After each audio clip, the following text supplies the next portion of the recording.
Oke, Assalamualaikum warahmatullahi wabarakatuh. Salam dan bahagia.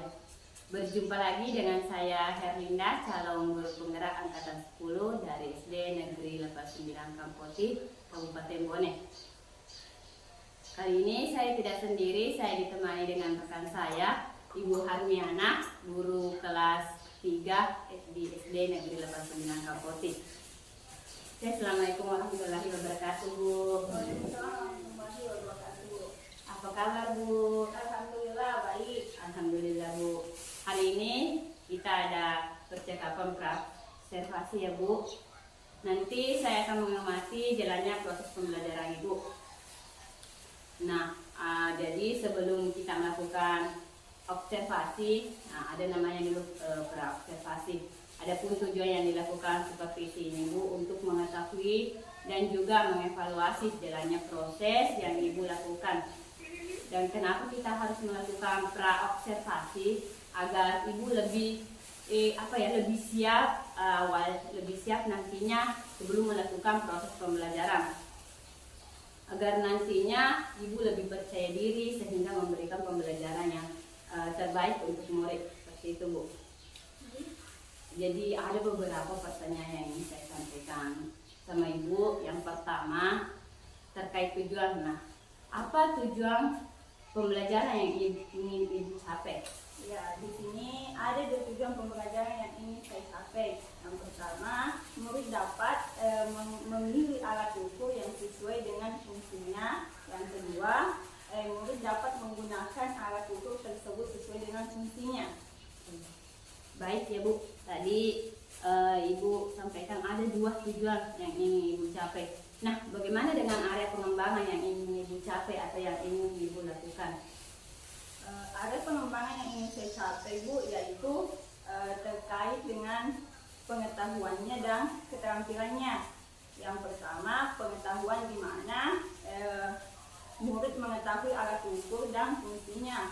Terus yang kedua, di keterampilannya, dia dapat menggunakan alat ukur tersebut sesuai dengan fungsinya. Jadi ada pengembangan yang ingin Ibu capai, ada dua juga. Yang pertama aspek keterampilan, yang kedua aspek pengetahuan. Nah, ada lagi yang ingin saya tanyakan, Bu, terkait ini. Saya ingin mendengarkan, Bu, bagaimana cara pembelajaran yang ingin Ibu terapkan di dalam kelas. Mungkin dari segi strategi pembelajaran atau model pembelajaran ataupun metode pembelajarannya, Bu. Ya, baik. Untuk strategi yang ingin saya lakukan adalah pembelajaran berdiferensiasi berdasarkan kesiapan murid yang diintegrasikan dengan pembelajaran sosial emosional. Kemudian saya akan melakukan pembagian kelompok sesuai dengan kemampuan, keterampilan, dan keaktifan murid. Dan untuk model, saya melakukan model pembelajaran berbasis masalah atau PBL. Untuk metodenya, saya menggunakan tanya jawab dan penugasan. Baik, Bu. Jadi rencana yang akan Ibu lakukan di kelas yaitu menggunakan strategi berdiferensiasi yang diintegrasikan dengan pembelajaran sosial emosional. Nah, untuk model menggunakan model pembelajaran berbasis masalah atau PBL dan juga metode yang tanya jawab dan penugasan. Nah, bagaimana dengan media pembelajaran yang akan Ibu lakukan atau gunakan di kelas? Untuk media yang saya gunakan LKPD, laptop, LCD atau menampilkan video pembelajaran. Kira-kira kapan Ibu akan melakukan proses pembelajaran ini? Insya Allah kalau tidak ada halangan hari Jumat. Baik, Bu, nanti hari Jumat saya akan ke kelas Ibu berkunjung. Saya akan melakukan supervisi kelas. Saya akan melihat ada mencatat hal-hal apa saja yang terjadi di kelas ya, Bu. Nanti setelah Ibu lakukan kegiatan observasi atau pembelajaran di dalam kelas, kita akan melakukan percakapan lagi ya, Bu, yaitu percakapan pasca observasi. Nanti akan didampingi juga oleh pengajar praktik. Baik ya, Bu, sebelum kita akhiri percakapan kita hari ini, apa yang Ibu dapatkan dari percakapan kita hari ini? Yang saya dapatkan mungkin mendapatkan gambaran apa yang akan saya lakukan, media apa yang akan saya gunakan, dan tentunya saya akan persiapkan mulai dari sekarang. Baik, Bu, terima kasih atas waktunya. hari ini yang sudah bersedia berbincang-bincang dengan saya terkait pra-observasi sampai ketemu di proses observasi nanti, Bu. Demikian percakapan kita hari ini. Sampai bertemu di kegiatan observasi dan pasca observasi. Wassalamualaikum warahmatullahi wabarakatuh. Latihan siap. Seluruhnya siap gerak. Lancang depan gerak.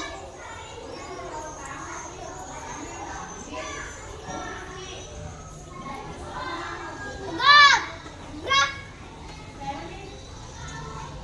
Salam kepada ibu guru.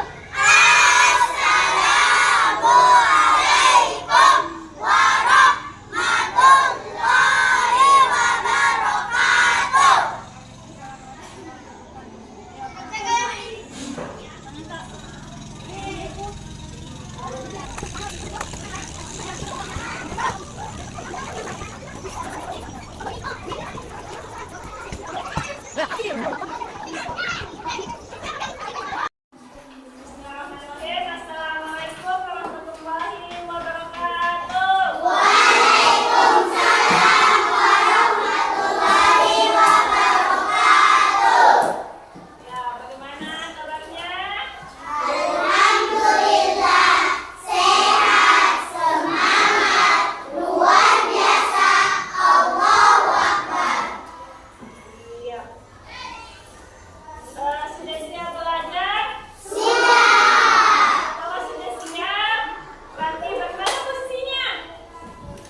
Ya, oke,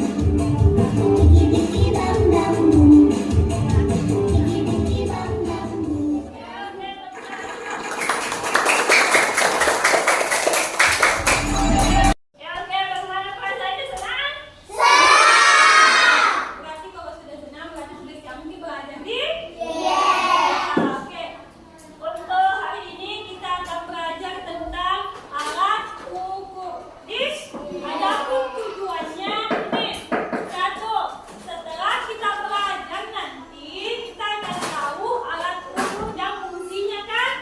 Terus yang kedua, setelah ditahu alat ukurnya, kita dapat menggunakannya sesuai dengan fungsinya. Oke? Paham? Jadi diperhatikan betul-betul materinya supaya bisa kita paham nih.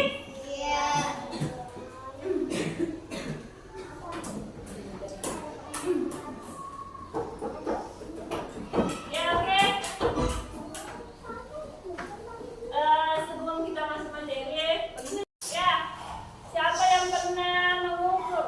Pernah tidak kayak misalnya kita mengukur? Pernah? Misalnya kita berapa panjangnya, tak? Pakai apa, Ki? Ada yang pernah pakai begini? Jengkal? Tak? Iya. Di sini kita akan belajar tentang alat ukur yang baku deh. Di kelas buku Pak belajar gini? Oke, silakan diperhatikan nanti materinya baik-baik di.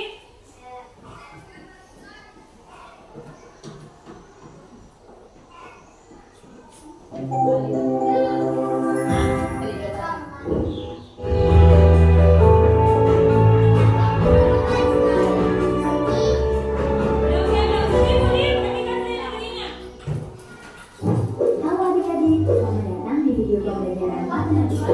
Video pembelajaran kali ini adalah tentang adik-adik untuk bisa menggunakan alat ukur panjang, berat, dan waktu.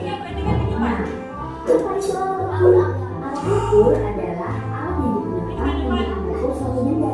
Misalnya, untuk mengukur panjang meja, kita dapat menggunakan voltmeter. Untuk mengukur berat badan, kita dapat menggunakan timbangan. Dan untuk mengukur waktu, kita dapat menggunakan jam.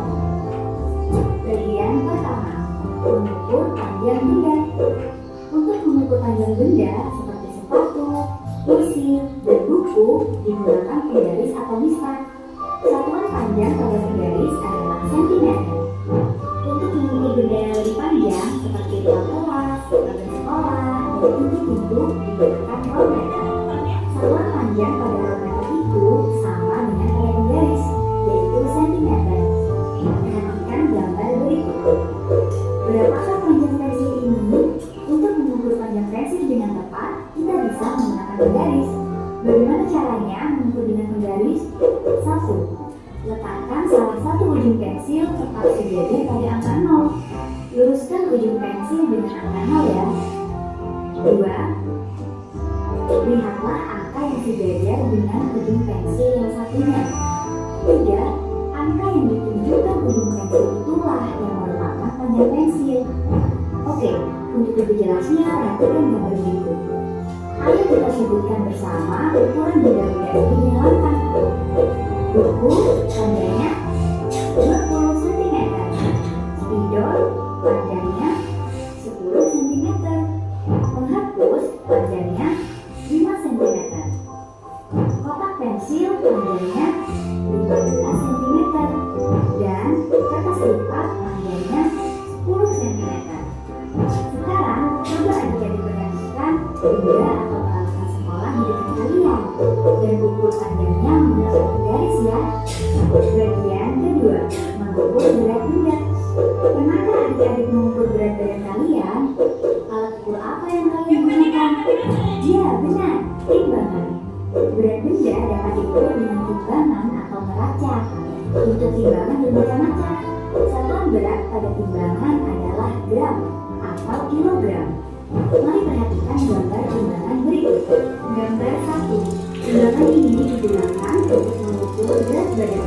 Gambar 2. Cara timbangan yang kedua ini biasanya digunakan untuk mengukur bahan makanan, buah, dan sayuran. Timbangan ini digunakan oleh pedagang di pasar. Nah, lalu bagaimana cara mengukur berat benda? Berikut langkah-langkahnya. 1. Letakkan benda yang akan diukur di atas timbangan. 2. Perhatikan jarum penunjuknya. Lihatlah angka yang ditunjuk oleh jarum tersebut. Nah, angka itu menunjukkan berat benda yang ditimbang. Perhatikan gambar berikut ini. Berat dari ibu adalah 500 gram. Bagaimana dengan berat jeruk? Benar, berat jeruk adalah 1 kilogram. Wah, kalian hebat. Untuk selanjutnya, silakan adik-adik tanyakan dan catat berat ayah dan ibu kalian ya. Selamat belajar. Sampai jumpa. Ya, oke. Setelah kita menonton video, kira-kira ada yang ingin ditanyakan? Ada yang tidak dipaham dari video? Nanti nonton ada? Jadi, kalau kita mungkin menggunakan alat ukur harus sesuai dengan fungsinya di. Misalkan, kalau mungkin ukur pensil kita menggunakan apa? Kalau mungkin ukur buku tak? Kalau misalkan meja? Yang panjang itu. Kalau misalkan kalau mungkin ukur ini, kalau mungkin tahu beratnya buku tak, kita pakai apa? Ya, timbangan. Jadi sudah tahu mungkin tak fungsinya alat ukur di?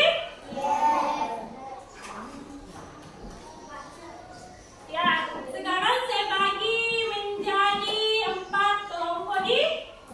Ini saya bagi 4 kelompok tak? Kita akan mengerjakan sebuah tugas.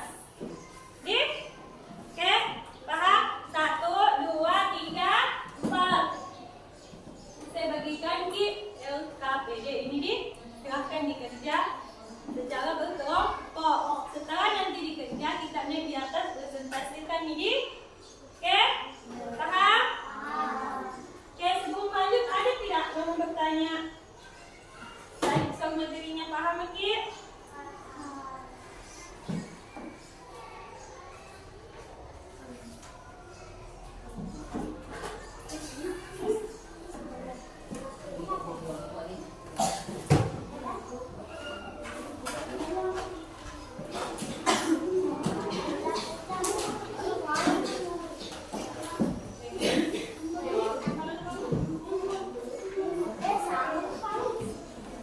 Udah.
Kalau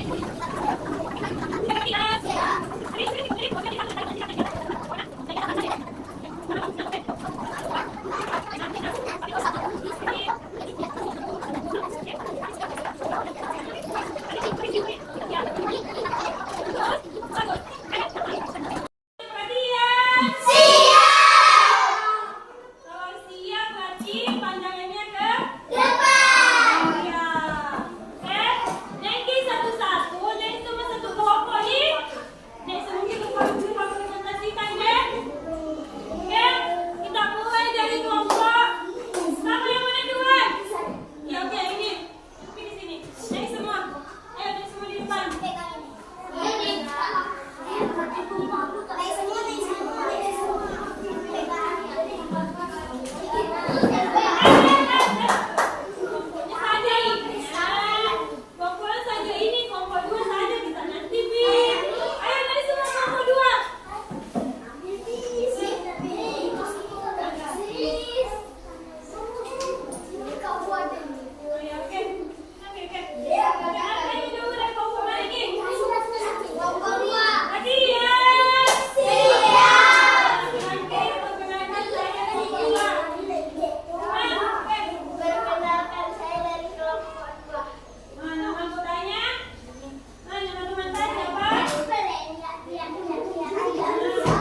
Ibu pengajar praktik Ibu Andi Mulati yang sangat luar biasa.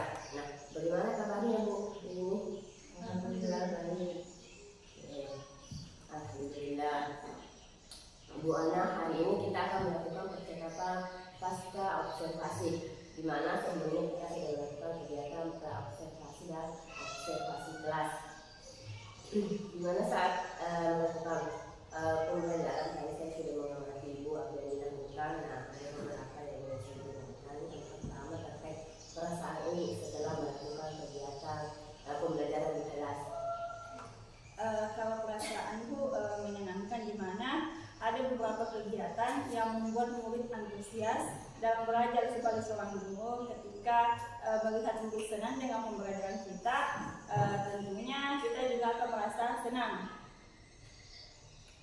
Oke Bu Ana, bisa tidak diceritakan kembali tujuan pembelajaran dan area pengembangan yang Bu Ana kemarin rencanakan dan sudah lakukan? Ya. Di sini ada tujuan pembelajaran yang ingin saya capai. Yang pertama, murid dapat memilih alat ukur yang sesuai dengan fungsinya. Yang kedua, murid dapat menggunakan alat ukur sesuai dengan fungsinya. Adapun area pengembangan yang ingin saya capai Bu, yaitu terkait pengetahuannya dan keterampilannya. Yang pertama, pengetahuan, di mana murid mengetahui alat ukur sesuai dengan fungsinya, dan keterampilan dia dapat menggunakan alat ukur tersebut sesuai dengan fungsinya. Nah, Bu Ana, apakah Bu Ana merasa bahwa tujuan dan area pengembangan yang kemarin direncanakan sudah benar-benar diterima oleh murid? Kalau untuk 100%, saya merasa masih belum. Karena dari seluruh murid, saat saya melakukan refleksi masih ada murid yang mengatakan kalau dia masih belum 100% memahami materi yang saya sampaikan. Nah, ketika misalnya Bu Ana harus menilai dari proses pembelajaran Bu Ana dari angka 1 sampai 10, kira di mana angka yang Bu Ana telah capai? Untuk kemarin sudah cukup bangga karena saya merasa sudah berada di posisi 9. Dalam proses pembelajaran yang dilakukan Bu Ana, kira-kira ada tidak yang masih perlu ditingkatkan? Oke, yang pertama dari saya sendiri yaitu kemampuan untuk menguasai kelas, karena di beberapa sesi pembelajaran saya masih cukup kewalahan mengelola kelas dan murid, sehingga mungkin berpengaruh dengan pemahaman murid dengan pembelajaran yang kita lakukan di kelas, kemudian berkaitan dengan kemandirian murid dalam belajar. Jadi dari saya tangkap Bu, yang perlu ditingkatkan adalah bagaimana cara Bu Ana mengelola kelas dan bagaimana kemandirian murid ya. Menurut Bu Ana, ada tidak strategi yang bisa dilakukan untuk memperbaiki atau meningkatkan proses pembelajaran yang dilakukan? Oke, kalau yang tadi untuk pengolahan kelas, yang saya akan mencoba berjalan ke berbagai area untuk menguasai kelas. Dan untuk kemandirian murid, saya akan berdiskusi dengan murid atau mengajak berbicara. Nah, tadi Bu Ana bilang akan berjalan ke berbagai area dan juga diskusi dengan murid. Jika ada kaitannya dengan peningkatan Bu Ana atau pengembangan dari Bu Ana itu sendiri untuk lebih dan juga membuat murid lebih aktif, sejauh ini ada tidak strategi khusus yang dilakukan Bu Ana? Kalau untuk sejauh ini saya belum bisa mengatakan seperti apa. Mungkin saya masih perlu banyak belajar lagi, karena saya merasa itu masih menjadi kekurangan saya. Yang bisa saya lakukan itu tadi masih semacam teknik-tekniknya. Kalau untuk strateginya seperti saya masih perlu menggali apa yang bisa saya kembangkan atau lakukan ya Bu. Nah, untuk kedepannya, kapan Bu Ana akan mencoba untuk menggunakan berbagai metode atau model yang menyesuaikan dengan gaya belajar dan kemampuan murid supaya membuat kelas itu menjadi lebih aktif? Secepatnya ya Bu. Mungkin cukup ya Bu Ana, karena menurut saya tujuan pembelajaran dan area pengembangan serta proses pembelajaran yang Ibu Ana lakukan sudah bagus. Kalau menurut Bu Ana masih ada yang kurang, mungkin itu perasaan saja.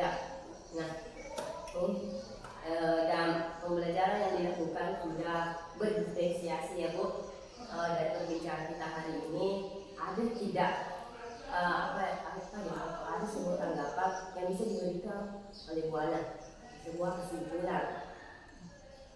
Mungkin ketika kita mengajar terkadang kita sudah merasa melakukan yang terbaik, apalagi kalau sudah berada di zona nyaman. Namun ketika kita diperhatikan oleh orang lain, saya merasa saya kurang di bagian itu sehingga ada masukan untuk proses pembelajaran ke depannya.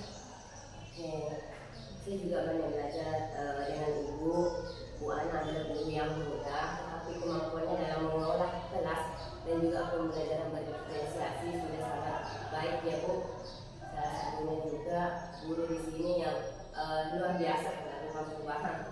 Terima kasih atas waktunya Bu. Kemudian baik selanjutnya saya berikan kesempatan kepada Ibu pengajar praktik untuk memberikan umpan balik atau tanggapan terkait jalannya kegiatan percakapan pasca observasi ataupun saat kegiatan observasi dan kesehatan. Terima kasih banyak atas kesempatan yang diberikan Ibu Herlinda kepada saya untuk menanggapi praktik coaching yang telah dilakukan pada saat supervisi akademik kepada salah satu rekan sejawat yaitu Ibu Ana.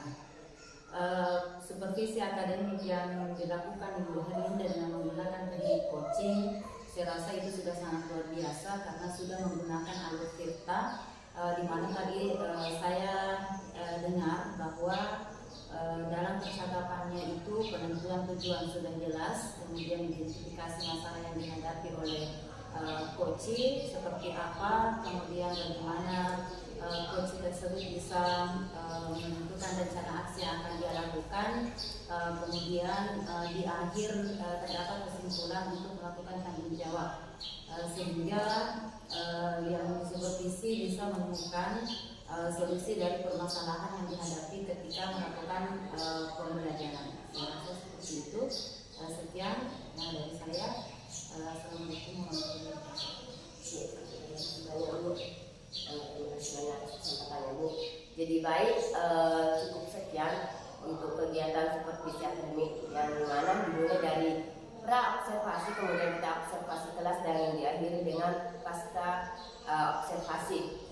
Saya akhiri dengan ucapan billahi taufiq wal hidayah. Assalamualaikum warahmatullahi wabarakatuh. Waalaikumsalam.